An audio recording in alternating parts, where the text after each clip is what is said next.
Malambot na ang pork, kaya ilalagay ko na ang papaya,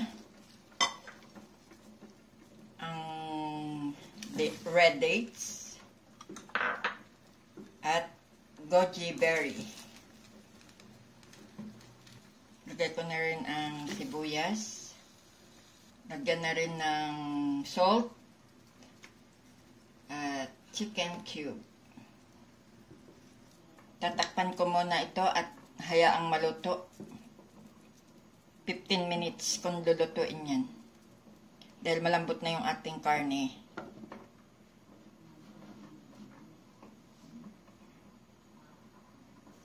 Tignan natin kung okay na siya. Yan.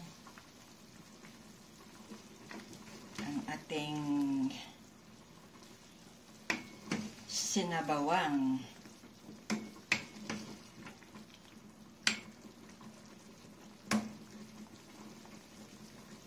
Papaya, red dates, goji berry. Yan ang aking soup for today.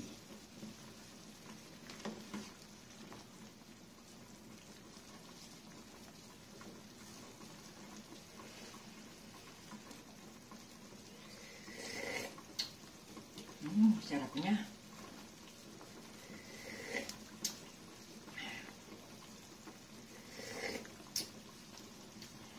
Yan guys, luto na siya. Try nyo tong lutuin sa inyong someone you love.